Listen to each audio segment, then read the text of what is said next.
Good morning, everybody. It's a beautiful day, thank God. We're deep into the month of Adar, almost up to Adar 2, which starts even extra blessings.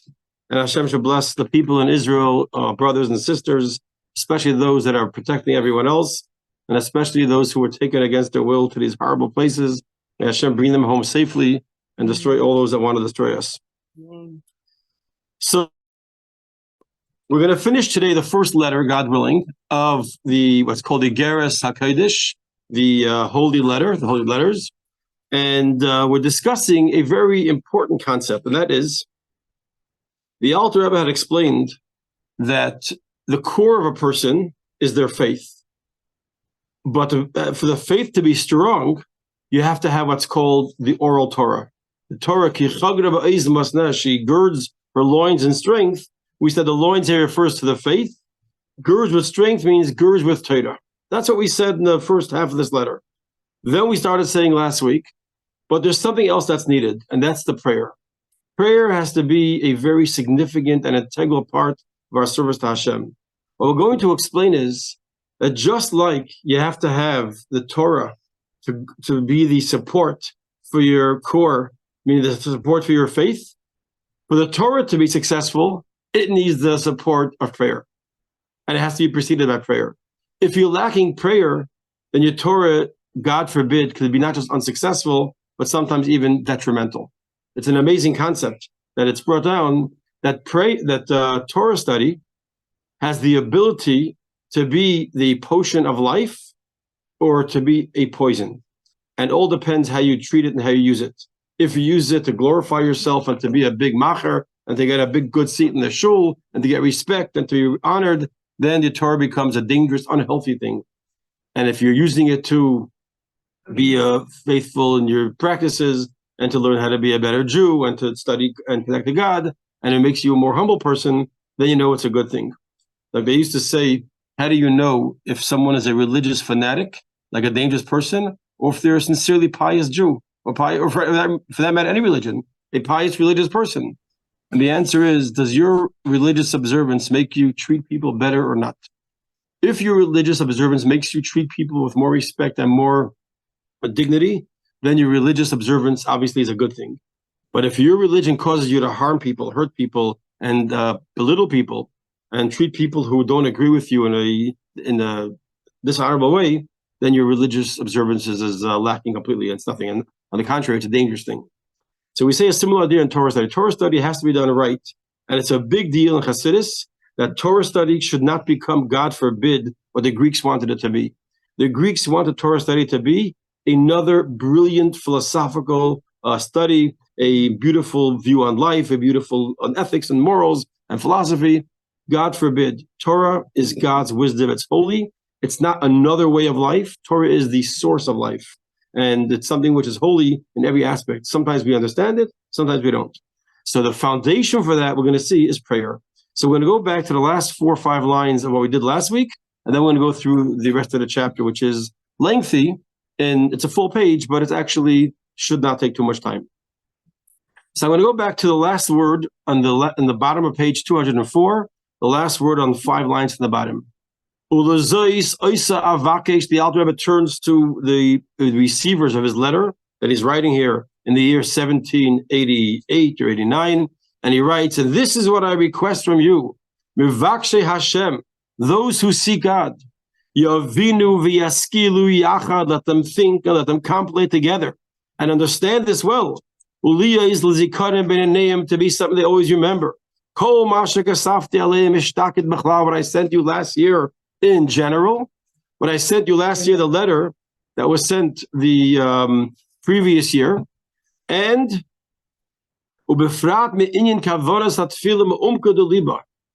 especially what I wrote to you about having focus and attentiveness during prayer from the depth of your heart.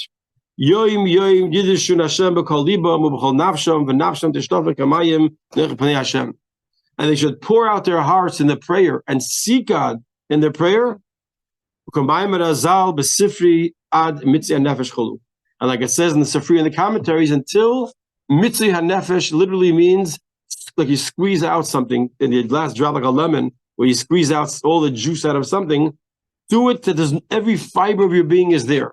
So the Alter Rebbe finishes the first part of this letter, or the second part of this letter, really. There's three parts. This is the end of the second part. He finishes by saying, and remember what I wrote you last year? That you got to make prayer essential. This is what's needed. And now we're going to go. So I just wanted to read that over the last few lines of last week. Now we're going to start where we're up to. At the top of next page, it's the third and final section. It's the last 3 paragraphs of chapter 1, or Siman 1 of the Iggeres Hakodesh. The Ata Hapam, top of page, what's 205 probably. Kuf Gimel. And now, this time, Mini Yosef Shenis Yodi, I am now going to repeat myself. And the Alter Rebbe again in the Iggeres, in the letters that we're going to read, we're going to see the personal relationship and reaching out to his followers different than the entire Tanya until now. Because the entire Tanya, he was writing to the reader, whoever's reading this, the Chassidim, whoever reads the Tanya. Now he's writing a message and sharing something personal which matters and deeply concerns the Alter Rebbe. I am going now to emphasize again b'toisvis bir with additional explanation, ubakasha kfula shtucha uprusha, and an increased request which is double, which is spread out, which means is reaching out to you. I'm asking you, I'm beseeching you of something very important. Lefnei, good morning, Lefnei, kol anshe shleimenu, shleimim, hakrevim v'arachekim. I'm reaching out to all the members. Anshe shleimenu is how we call it today. We use the word anash. Anash means those who consider themselves part of the, I don't want to say the inner circle, but the inner circle of Chabad, meaning not at some sort of private club, but I feel part of Hasidim. I am one of them. There are some people that call themselves, I'm friends of Chabad. I'm friends, I'm a supporter, I'm a member, I go, I do. And then you have somebody who's anash. Anash means somebody who says, you know what, I take upon myself, to the best of my abilities, to live a lifestyle what the Rebbe wanted. Not just in general, but as a chassid. So that means I'll do the Chabad customs to the best of my ability. Doesn't mean everyone's on the same level, but it means everyone has the same vision. I try my best to do a lifestyle the Rebbe wanted from his followers. Because there are some things the Rebbe or the Chassidus asks for all Jewish people. For an example, famous concept of saying Tehillim after davening. Clearly written, the previous Rebbe writes, and the Rebbe writes, it's not for Chabad alone. Every single shul in the world, if they care about their future and their present, their children, their grandchildren, etc., make saying Tehillim after davening a shul's experience, because it affects the health and the sustenance and all the matters of the lives of those in the synagogue. So then there are certain things that's Chabad customs, how we do certain things by the Seder, how we do certain things by davening, how we, all the functions that make someone, are you a Chabad guy? It's not just the beard. It's the whole function of how we exist. So he's writing this letter to what's called Anshe Shleimim, the members of our community. Sorry, what? The glasses. The glasses, yeah, the glasses is packaged, and it's the hat with the right size brim, of course. So all the stuff, they say you buy the package. It's the hat, the nose, the glasses, and the beard. It's a whole set. You can order it online from Amazon. Okay. So he said like this, and this is a very interesting thing. And remember, the letter's being written to appreciate this letter. It's not being written to the masses.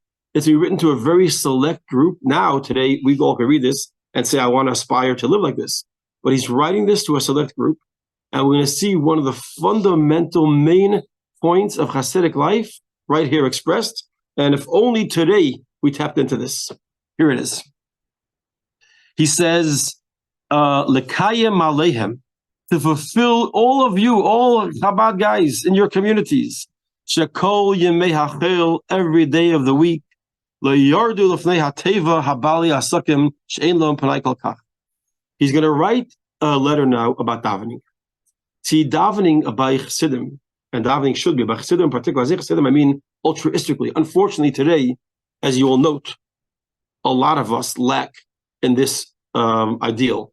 But I remember, and there still are many people today who do this, and we aspire to this, and in moments of inspiration we do this, but it's something which he's expressing here about prayer. Because what's prayer?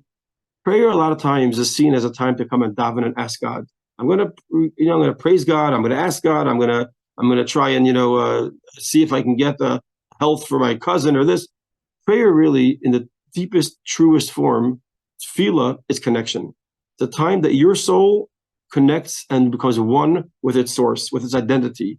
All the layers are peeled off, and you live for a few moments, hopefully for more than a few moments, but for the time of prayer, you live in a place of absolute authentic existence. It's not my car, it's not my ego, it's not my this, it's just me trying to connect to my source as a Jew, to Hashem, my relationship. And the word tefillah really means connection. The word tefillah doesn't mean to pray. We translate it loosely that way, like many words, but tefillah doesn't mean to pray. Tefillah means to connect. Because davening is a time of connection. And in the Hasidic tradition, in order to do anything right, you have to start your day with some serious prayer. So the Alter Rebbe is saying now, when you have a shul, make sure to gather around he's starting off first of all. He says, don't let the one leading the service be a businessman. Why? And has to leave at a certain time to work. And because of that, he can't daven with the slow pace that I would like, and he's going to say what the pace is in a moment. I'd like someone who is not a businessman, who either is a teacher in a school, that the school, meaning the students are there with him anyway, or because he's someone that doesn't have to work because his father-in-law supports him and says, study Torah and relax and daven, I'll cover your bills, or he's retired, somebody who is not in a state that he has to leave at a certain time. Let that person lead the service. And he makes a really big deal out of this. And a very important prerequisite for this whole chapter. We're talking here that everything he's going to say has to be done in a way that the participants appreciate and want this. If you're in a place where the participants won't appreciate this, then this cannot be done. Obviously, as you'll see, what he wants here. He wants davening to go at a certain pace that is a much longer and slower and more intense experience than a lot of shuls will do. He says, gather around yourself, a minion of people around the chazan. All those that are gathered around you are people that appreciate and they want to stay in daven. They're not going to be annoyed because davening is going longer. Those davening is no longer, that's a different minion.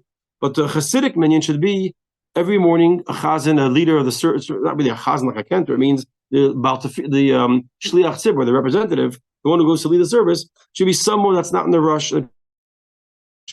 He says, "Rak oisam sheyesh lehem panai." Those people that have time, because their job starts maybe. I go to work. There are people who set up their days. They go to work at 10:30 in the morning. They don't have to be there before that. There are many Hasidic guys. You go in the Crown Heights. You ever wonder why the stores open at 10 o'clock? You want to go to buy some Judaica, it opens after 10. Everyone else is open at 7:30, except TJ Maxx. Or the people who are teachers. The teachers are in no rush because usually the yeshiva students are with them. If you were the yeshiva students had the similar expectations, even though we'll see later some little caveats. Or people who are supported by their parents or their in-laws. There are many people in the old shtetl, in the old way it used to work, still works that way a bit, but it used to be very common, that people who were very well off, or even if they weren't that well off, they planned ahead, and they said to their son-in-law or their son when they got married, for the first year, 2 or 3, sit and study Torah, don't get a job, enjoy the time, relax with your wife. I will support I'll pay your rent, I'll pay your this, I'll pay your that. You just take your time and live as a Jew, as a chassid. They could daven a minimum of 1.5 hours for davening. Now, this 1.5 hours, just so you know, the Alter Rebbe, he davened every day for 2 hours. His schedule was from Baruch Sha'amar until after the Amidah, took him 1 hour. From the beginning of davening until Baruch Sha'amar, took him half an hour. And the davening from after Shemon Esrei till the end took him half an hour. So it was a half an hour, and a half an hour. That's 2 hours every day. The Alter Rebbe davened for 2 hours. That was irregular. Of course, it can go longer, but the basic davening by Alter Rebbe was 2 hours.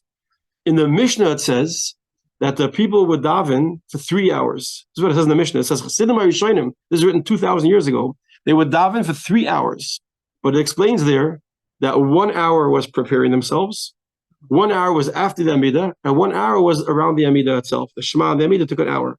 They would sit and think and meditate and feel. And there are people, it's amazing, you come into some shuls, like where people are retired, like in Crown Heights, and davening's over an hour and a half ago, and you see a guy, one of the first people in shul, he's still sitting there quietly singing a niggun, he's saying the words clearly, slowly. There's an experience of davening in an incredible, not that you're drawing out the words, you're wasting time. I'll give some examples soon of what this means exactly. So, but do you include in this time frame the chitas? No, not the chitas, but it includes putting on your tefillin, includes taking off your tefillin. No, Chassidus is not included. Chassidus is separate. The Chassidus is separate. So from after brachos until it should be an hour and a half. And the truth is, while it's a nice long time, most shuls go too fast. a regular person may not go quicker than this. But in the shul, you'll be hard to find a shul that takes an hour and a half for shachris. Most shuls, even on the day of reading the Torah, they start like we start at 6:45. We're done the last Kaddish by 10 to 8, 4 to 8. If it's a Monday or if it's not Monday or Thursday, then it's even earlier. Davening takes 45 minutes, or whatever the case is. But to go for an hour and a half, it's very rare to see. And that's that's a minimum, he says. Minimum. Because just relax and daven. Be in the zones. So you start davening from Hod. You don't do brachot. Right. So we're not counting brachas together because Chabad doesn't do brachas together. We do brachas at home. Other shuls do brachos in shul. Right. Some people do brachas shachar in shul. We're not counting that. But you're right, Tamar. This is including the parts before davening too. But the thing is, for Baruch Shamar, well, after the Amidah should be an hour. That's the trick. And for many people, Baruch Shamar after the Amidah is about 12 minutes because that's how long it takes them to read the words. Some people take 20 minutes. The Alter Rebbe did an hour for that piece. Now, look what he says here. But I like the way he says it here. Approximately hour and a half at least. This is talking about weekdays. So who should lead the service? Either do a little lottery to pick someone, whatever most people want. People should say, okay, we want Yankel. But not that guy himself decides, I'll be the chazan, and not that you have a chazan to go too long or too fast. You want a guy that's going to go with this pace. And he should gather around him. Everyone gather around him should be the same of mind, which means you don't want to have a minion. Let's say you have 15 guys who have to go to work. This is unfair to them to say, you know what we're going to do? We're going to take davening an hour and a half. The guy says, I got to go. So I'm nervous. So better take around you only the people who are not Russian. No one should feel stressed because you're not allowed to have the chazan go longer than the people want because it makes it unhealthy. Sometimes you have a chazan or Shani and Kippur, the guy likes to go. But sometimes you have a chazan in the week that's taking it very slow. And he's, hello, respect the crowd. We have a schedule. So what does this mean?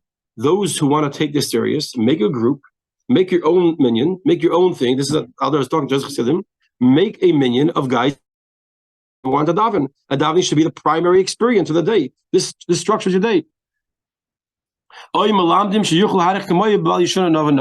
And they shouldn't go make changes in customs. Do this custom particularly. Go and experience davening in this fashion. So this is, first of all, the approach that the Alter Rebbe says, what's needed in order for the learning to be learning, which means if you want to have the faith in your core, you have to study Torah. But for the Torah to be successful, you have to have first davening. We're going to see separately, for davening to be successful, you have to have this first. So we're learning here. And then, by the way, I love, there's a Rabbi Katz who puts out a sefer. It's in English, actually, a very good book about davening. It's called Davening, the name of the book. It's a soft, hardcover yellow book. It's worthwhile to read because he breaks everything down beautifully. He says, davening shachris starts the night before when you say the Shema.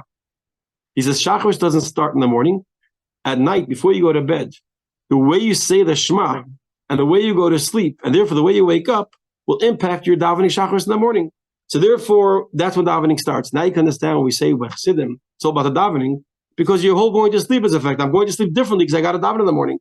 I can't just say Shema fast. How am I going to?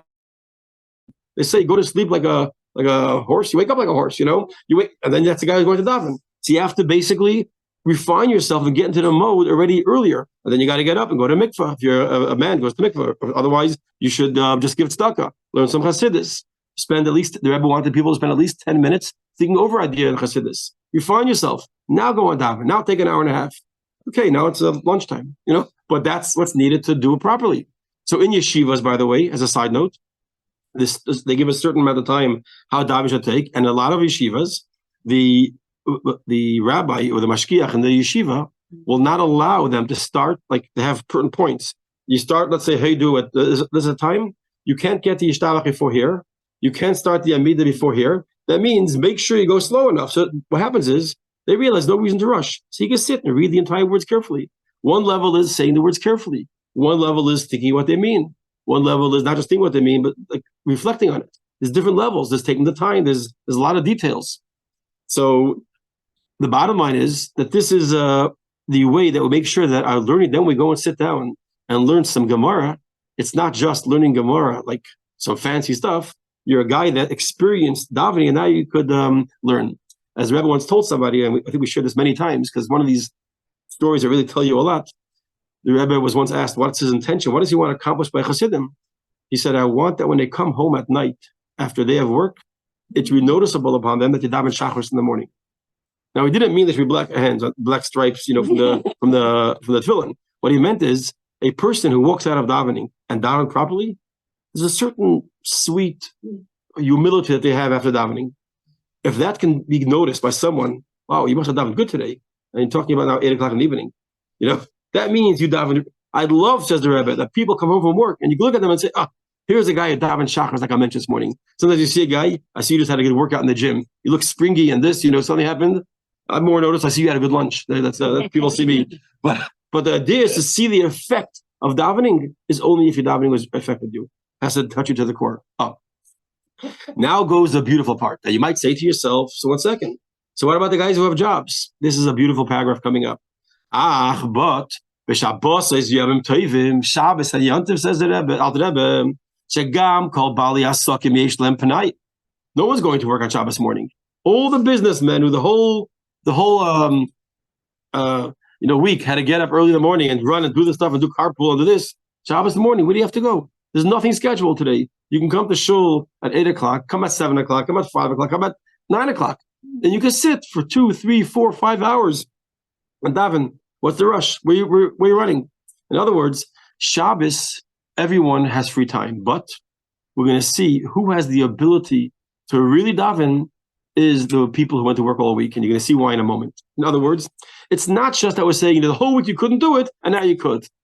No, because the whole week you worked. It says in Shulchan Aruch, and the Alter Rebbe is going to quote it in the moment, that the halacha in Code of Jewish law says that a person that's a businessman all week long, on Shabbos, he is the one who's expected to spend more time studying Torah. The guy who all week long doesn't go to work and studies Torah, his enjoyment of Shabbos should be eating more food. He should make sure he enjoys Shabbos by emphasizing on extra sleep and extra eating of food, meaning the emphasis on the achila, the eating and the drinking and enjoying. Drinking little bits of wine, not too much stuff, we're very careful. But the bottom line, the mitzvah of the einig should be emphasized more by the regular guys who daven long all week. But the businessman who couldn't daven all week, he is to do it. This is what Shulchan Aruch says. He has the Shabbos. He has the responsibility of davening, of studying more Torah. That's what the Code of Jewish law says. So the Alter Rebbe is telling us here something fascinating. What is that? It's not just that now it's he has time to do it. It's much more than that. The whole week long, he was in a zone of sheishes yamim tasa malacha. 6 days a week to do the work. If you work for 6 days and you invest yourself in the work for 6 days, that means you are now given the energy to go into Shabbos with the Bayim Shvi, you should rest. The 7th day you should rest. In other words, the Torah doesn't say to rest on Shabbos. The Torah says 6 days a week you shall work, and the 7th day you rest. In other words, in order to successfully experience Shabbos, you have to work 6 days a week. The Torah does not encourage people to disconnect from the world. The Torah does not encourage people to say, you know what, I'm going to be really spiritual. I won't have a job. No, have a job, be a shoemaker, be a work in plants, whatever you do. Do it 6 days a week, or do it in the way as a Jew should do it, with the dedication and honesty and integrity and kindness and charity, all those things. But when you work for 6 days and you elevate the world that way, Shabbos is a whole different Shabbos. Because the Torah didn't say rest on Shabbos. The Torah says 6 days a week you shall work, and 7th day you shall rest. Who could do the best with that? The guy who had a business all week. The guy who sat all week long by his father's table and got all the food for free, he didn't experience it like the Torah really wants him to experience it. It's a very high level. You're beautiful, but you didn't experience Sheishes Yam Taved, and therefore you can't come to the level of Shabbos like they should. Plus, we have a rule. It says, Ki Yisrin Armatei HaCheshech. The more someone has a difficulty, a pain, the greater is the love and the joy and the light that comes afterwards. Like, you're sitting in a dark room for too many hours. You go outside, the sun's very bright. The value of the light after you're sitting in the dark is much more emphasized. Where do you see it in real life? In very painful ways. God forbid, those people that were taken away by the kidnappers of Hamas, Hashem should destroy them all, the Hamasniks, those people who were taken away and brought back home, the love that they came back home the day they were released can never, ever be measured against any time they came back home in the previous day. They came home many times in the last 20 years of their lives. It was nice. Hey, nice to be home. Give a hug. They came home. The hug was so deep, and they couldn't leave go of each other. Why? Because when you have a down, the up afterwards is so deep and profound. When someone is stuck for 6 days a week in the world, and now Shabbos, you can come and release and be Shabbos. It's not just that you have Shabbos. It is a much stronger Shabbos as a springboard for the week that propels you into a much deeper Shabbos. Therefore, the people who worked all week to daven to be much greater. Says the Alter Rebbe, they should lead the services on Shabbos. On Shabbos, who should lead the service? Specifically, somebody who worked all week. Not just because they have the same amount of time, because they could take you to a higher place. They have the ability to daven like nobody's business. The guy who's the whole week, it's like anything else in life. One is something special when you have it less. A guy who sees their children every single day, it's nice. Or you see your spouse every single day. If your spouse works by traveling, and you always see them at the end of a week, it's such a beautiful welcome. Oh, I missed you the whole week. Some say it was nice and quiet in the house the whole week, but I missed you the whole week. So what happens now? What happens now is the absence of 6 days brought together that much. It was so good to see you, so nice to see you. You come at the shul after a whole week of working, and you come at Shabbos, put your talis on, you sit down in the shul, take your sitter, you could think to yourself, it's a release that's incredible. So let's see this inside now. Let's go back to the beginning of this paragraph.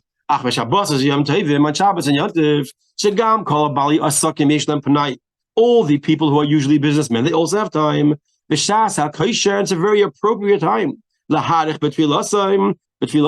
could lengthen their prayers with the focus of their heart and their soul to God. They could actually experience it, not just daven. A lot of times we daven, while we're davening, we're thinking about, okay, I got to go pick up the kids from school. I got to go here. I got to go shopping. I got to meet somebody. Half the davening is, there's a famous story about, I forget who it was, about a chassid who was davening in shul. When he finished the Amidah, so his Rebbe comes over to him and says, Shalom Aleichem, welcome back. He's going to welcome back. He goes, what were you thinking about during davening? He says, oh, I was thinking about the fair coming up in Lupzik.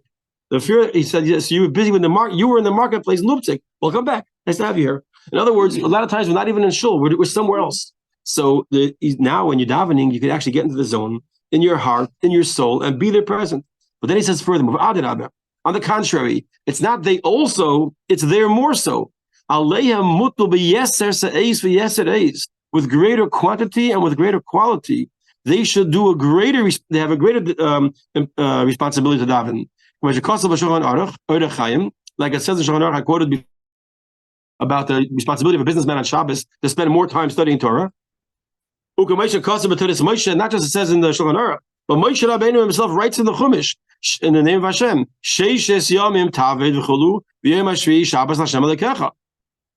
if you go 6 days a week, you shall work, and then you'll have Shabbos to your God.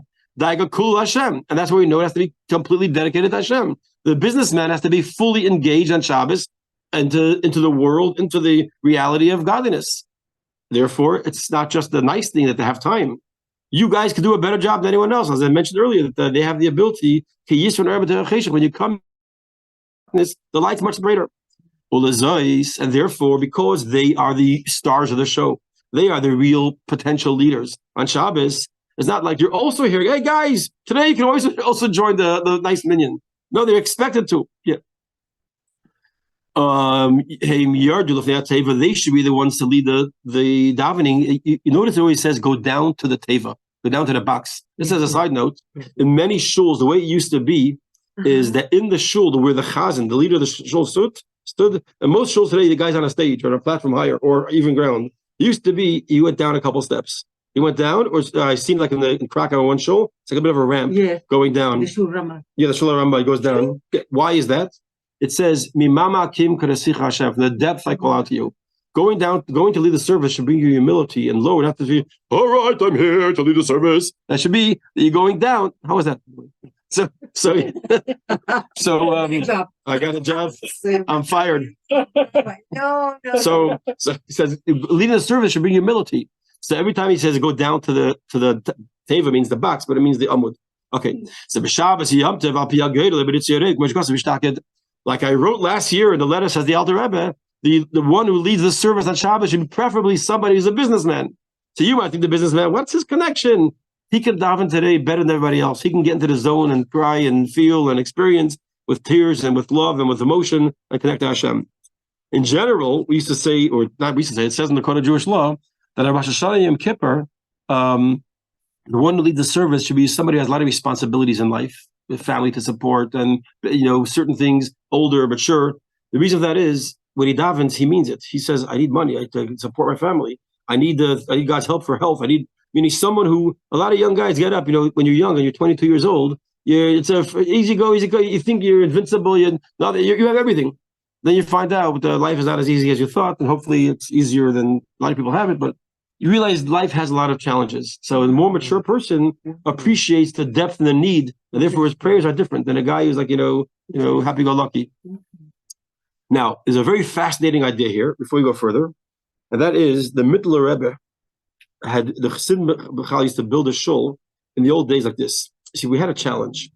On one hand, not every shul daven so slow. And even those shuls that daven slow, some guys want to daven even longer.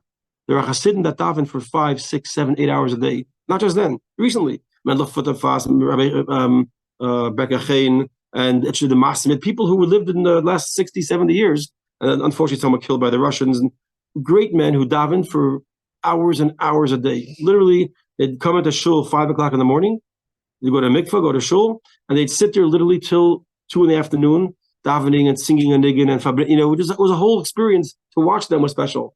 We just listened to a guy tell a story about this guy. He used to daven literally for I think 8 hours every day. He would come early and he sat until like 2 in the afternoon, and he would sit, and when he was taking off his talis at 2 o'clock and folding it up, he would sing a song to himself which goes Essen, Esser, Trink and Trink sich, which means eating comes easy, drinking comes easy. What should I do? Davening doesn't come easy. And this is what he's singing after davening for 8 hours. Maybe because it was hungry. These guys, they knew how to, they lived a little different dimension. Like, some people, when you caught up with an artist is painting, doesn't realize that he missed lunch 4 hours ago because he's that hungry because you're not thinking about it. Other guys are thinking the whole time about lunch, like, a lot of us. Anyway, so they had a challenge. What they do, they used to have what's called, the minyan would go at its pace, an hour, hour and a half, whatever it was. And the one who wanted to daven for much longer, for 3, 4, 5 hours, he would listen before he started davening to answer all the amens, all the kedusha, all the baruchos, all that stuff. And he would sit in the room adjacent. It was called the Chabad Netzer, or the Cheder Sheni. And you can look into every Chabad shul that was built, especially in those days. Now most of them do it still. Is have a room next to the shul, which had a door to the shul where you could hear what's going on in the shul. But people on their own could sit there and daven. And used to come in like the old times in Lubavitch or in the Stav or Neville, and you go into the Chabad Netzer, as it was called, the little Chabad space, or the Cheder Sheni, the second shul, and you'd sit there and you'd see 5, 6, 7, 8 Chassidim, older guys, sitting there and davening for hours and hours and hours. They would just sit and daven, but they could hear. So they were able to hear the minyan. So you filled the mitzvah of answering all the stuff with the minyan, and they also could daven on their own. The Alter Rebbe wrote a letter, because what happened was, there was a shul in the city near Lubavitch that, for some reason, when they built a shul, they either forgot or it was omitted to build a Cheder Sheni. So he said it's forbidden for a chassid to daven there. He said any shul doesn't have a Cheder Sheni, daven there. How could you? The whole shul is built for davening, and they didn't build a davening room. The shul's not the davening room; that's the davening room. But the davening room is the room next to the shul. So it's like a really big deal. As a matter of fact, there's a story told about. Trying to remember this person. I made the name here. There was a chassid that was a very simple Jew. I forget his name right now. I looked it up before to get it, but I forgot to write it down. He was a chassid that was a simple man, very simple guy, but he davened every day. He lived in the time of the Alter Rebbe, so he lived about 250 years ago, and he davened for hours and hours every single day. But he was not known as a great thinker or a great, but he davened for hours and hours. So somebody once came over to him and said to him, "What are you daven so long? You say the Parish Amilis. You think about the translation of the words. I mean, what are you doing?" He says, "I don't know. I heard from the Alter Rebbe many, many years ago. He said a mimer on the words Shamar b'Zachar b'Dibur Echad. We say it in the Friday night in the Chadedi.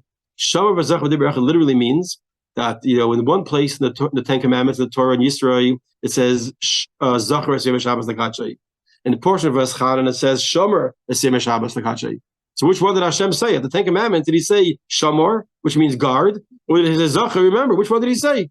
So the answer is Shamar b'Zachar b'Dibur Echad. Hashem said both in one shot that the human mind, the human ear can't hear, and the human mouth can't say. But Hashem said Shamar and Zachar together. And that's what we describe Shabbos. Shamar b'Zachar b'Dibur Echad.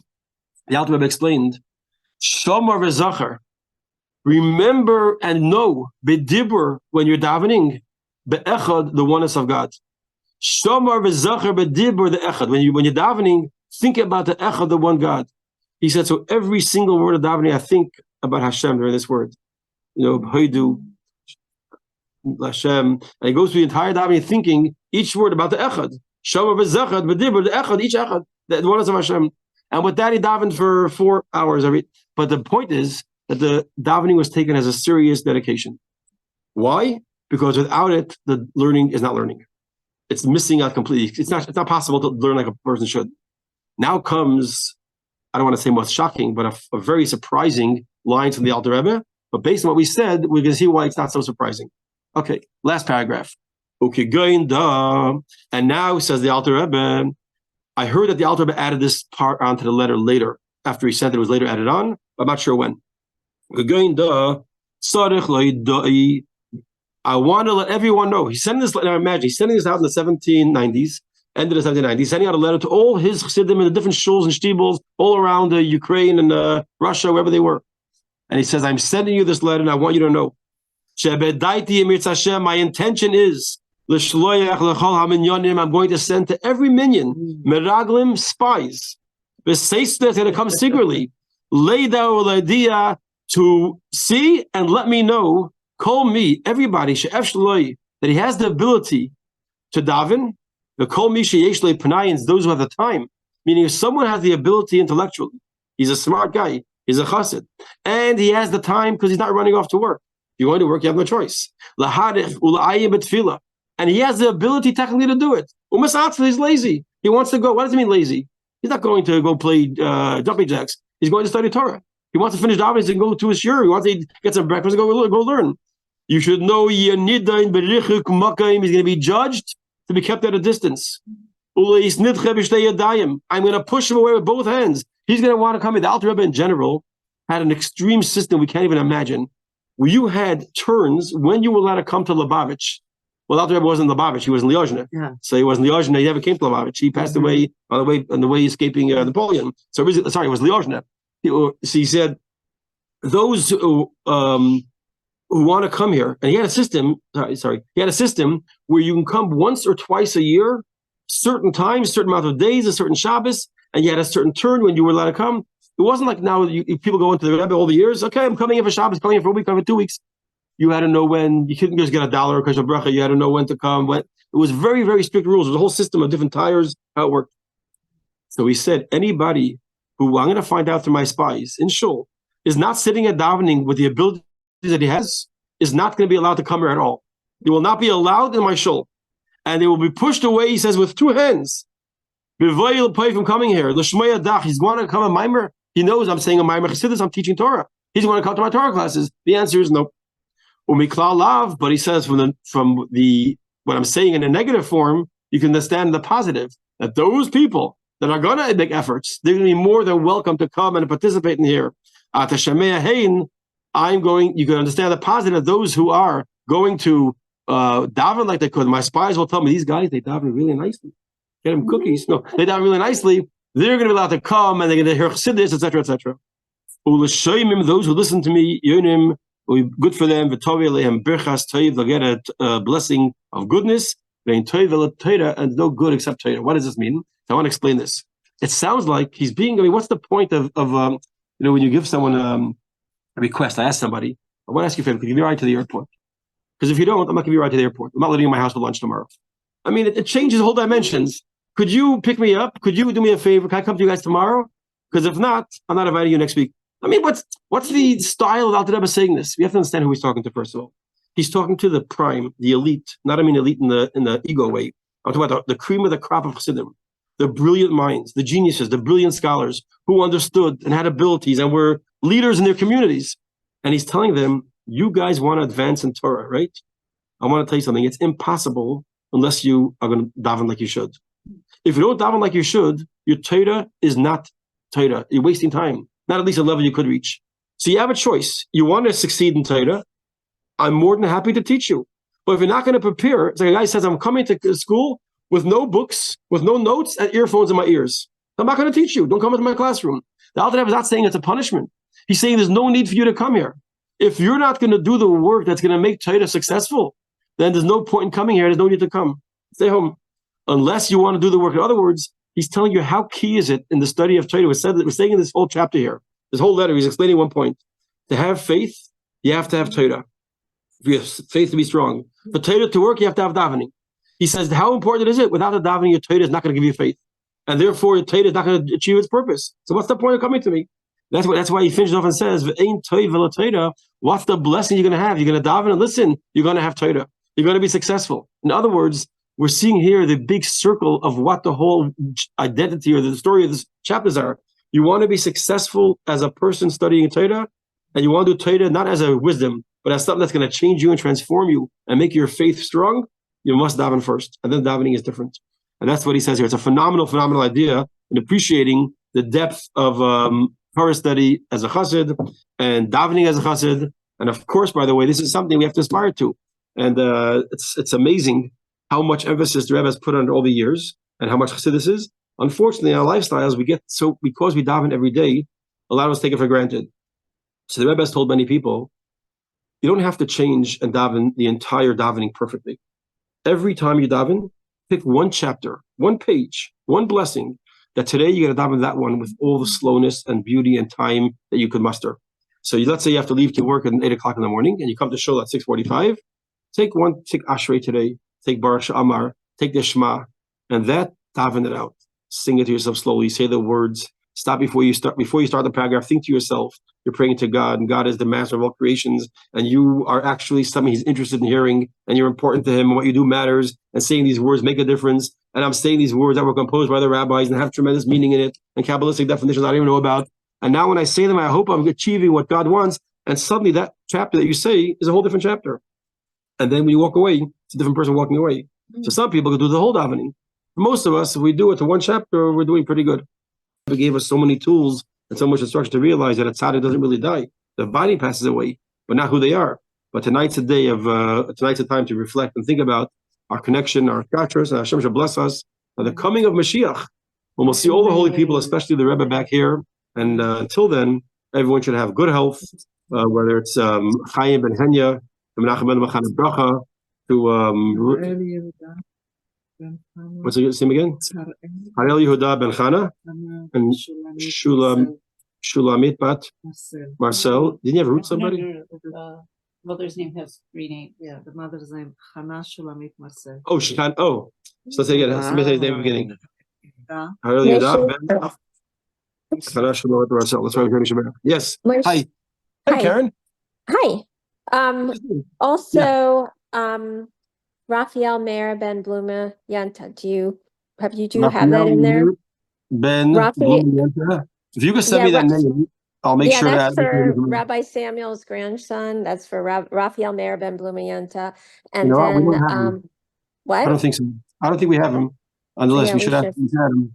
And I would say, because every day he just got out of the hospital after a year. The boy. Today?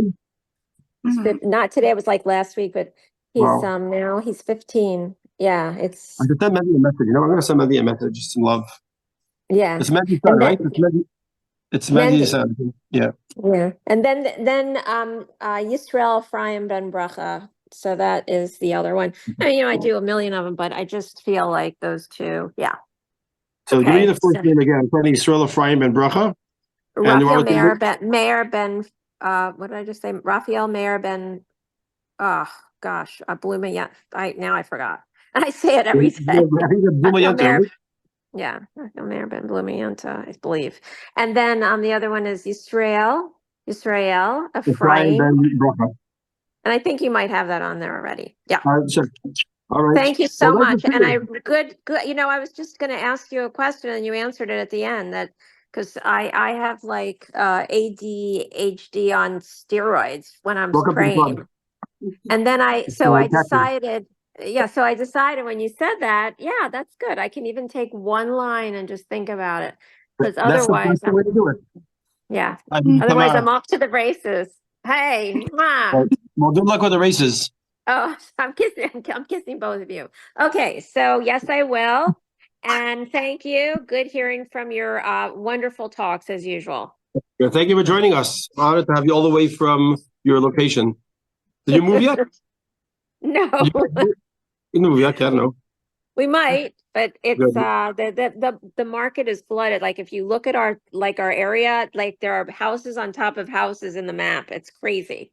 So it's like last year you could have sold your house like this. Okay. Well, Hashem should make it work out for you guys in a good way. Yes, yes. Take care. Thank you so much. Be well, Shalom, everybody. Karen. Thank you. Shalom. You too. And refuah for Aviva Batleya. Aviva Bat Leah, Hashem, And Refuah Mazal Shalem. Tov, the soldiers that got married yesterday. They had a big wedding for them? Yes, Yeah. 10 simultaneous weddings. Yeah. Oh, I gotta check it out. I didn't see it. Beautiful, Rabbi. I gotta check it out. Yes. Talia. Oh, Talia's got back from Israel. Yes. Talia yes. was in Israel. She's back. Hi. Hello, good to be back. Thank you so Oh, much. big one. Morning. I just Well, want to welcome. add that it's so interesting that all the prayers are very whatever, but Yeah. this part in Korbanot that makes the most impression on me. But this, which one? Because This one. it says Right. The Shalom Parnas were saying. that's Vitanu Laktiv Korbanot. You told us to do the Korbanot, but now we can't do it, and because of that We're offering pray, our and the words instead. it's like talks like in very No, it's a beautiful. It's happens to be a beautiful. Yeah. But you know, interesting. The next prayer, Ezer Mekayman, Mhm. is the only parak in the entire Mishnayos. We'll see. We say that because it has no machlekes. Mm. It's the only chapter in the whole Mishnah that Mhm. doesn't have any arguments. Mm. So we say it before davening. Mm. I just heard a very, very interesting thing. I never heard this before. It says, what does it mean? We say at the end of davening that that the rabbis bring peace into the world. Talmidei Talmidei Chachamim Shalom Ba'olam. Bring Talmidei Chachamim Ba'olam Shalom Ba'olam. So I heard this very interesting. It says it's talking about the authors of the Mishnah and the Talmud. They were peace into the world. Why? Because Hashem drops into the world always a certain measurement of fights and arguments. They said, let's take them all and use them in the Talmud. So they took all those fights. Hashem gives them about the wealth of the world, about the suffering. He said, we're going to take all the fighting and argue in the Talmud, and therefore the rest of the world should have peace. But it seems like Hashem left an extra dose, I think it was extra. And double portion, Bobby Yeah. and Yushani. That's right. We have argument Bavli, argument Shalmi. Yeah. And with Talia, it was nice to see you last night. You And as welcome well. back. How long were you in Israel for? Oh, 10 days. Nice, very nice. Yeah, my husband, daughter, and family are there. So it was very nice to visit and just very nice to be in the Holy Land as always. So Are they still there? Or they're back also. no, they live there. They live in remote Gimel. Oh, but your husband's here. Your husband's back here. Oh yeah, my husband's here. We went together to visit his Okay, I thought you said they were here. Okay.